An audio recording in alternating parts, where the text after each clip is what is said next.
नहीं, ये संशोधन मूल गाथाओं में, मूल स्वरूप में कभी संशोधन नहीं होता। मूल चर्या में कभी संशोधन नहीं होता। मूलच्छेदो न भवति। चक्रवर्ती वाय की परंपरा यही है। भगवान की साक्षी में जो कार्य हुआ, वरमाला ही भगवान की साक्षी में होगी। कितनी बड़ी शादी है ही नहीं। हमें किसी शादी में शेरवानी नहीं लिखी, किसी शादी में श्रृंगार का रूप नहीं लिखा। शादी का अर्थ होता था एक यज्ञ, एक दीक्षा है तुम्हारी। दोनों लोग शादी के एक दिन पहले शाम को अपने अपने गुरुओं के पास, अपने अपने मंदिर में श्रीफल लेके जाएंगे परिवार के साथ, और शाम को ही शाम का भोजन करके, कल शादी है, आज शाम को कन्या और वर अपने अपने परिवार के साथ मंदिर में गुरु के पास जाएगी और उस समय वह उपवास ग्रहण करेगी। शादी के दिन का उपवास आज ले लेगी, आज शाम को ही, और दूसरे दिन जब उठ करके नहा धो करके वर पक्ष और एक और सब धोती दुपट्टा में रहेंगे। मैं बाराती, मैं रिश्तेदारों के, बारातियों के लिए भी धोती दुपट्टा होगा, रिश्तेदार आए उनके लिए धोती दुपट्टा होगा, और दोनों पक्ष बैठकर करेंगे। और यजमान होगा दोनों के जो माता पिता हैं, वे यज्ञनायक होंगे उस दिन के, यजमान होंगे।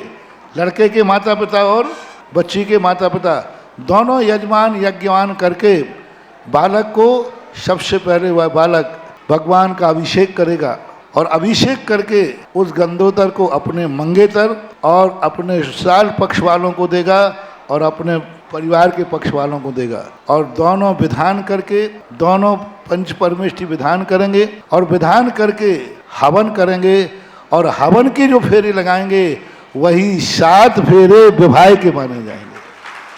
हमारे यहाँ फेरों की कोई चर्चा आगम में नहीं है। माँ जो यज्ञ विधान किया ना आपने, हवन के, वही अग्नि के, हमारा अग्नि का भी परिक्रमा नहीं है, हवन की परिक्रमा। हवन के 7 फेरे लगा करके और भगवान की साक्षी पूर्वक वह वरमाला एक दूसरे को डाल करके स्वीकार करेंगे।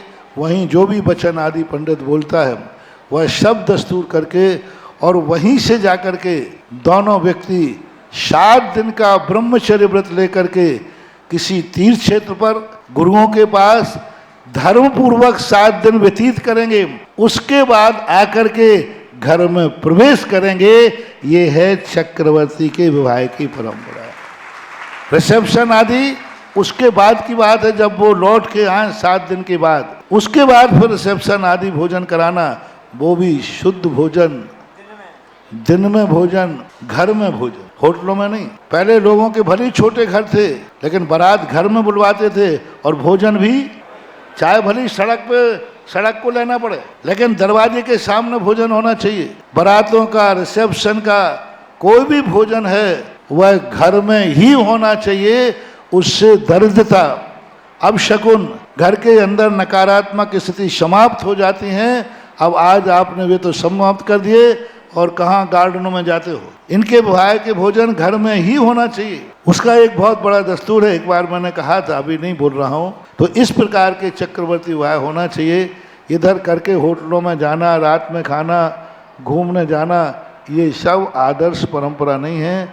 यही परंपरा श्री राम का जब विवाह हुआ, सीता का और रामचंद्र जी का, दोनों का उस दिन उपवास था। जैनागम में भी यही मिलता है, वैष्णव दर्शन में भी यही मिलता है कि उस दिन दोनों के उपवास थे।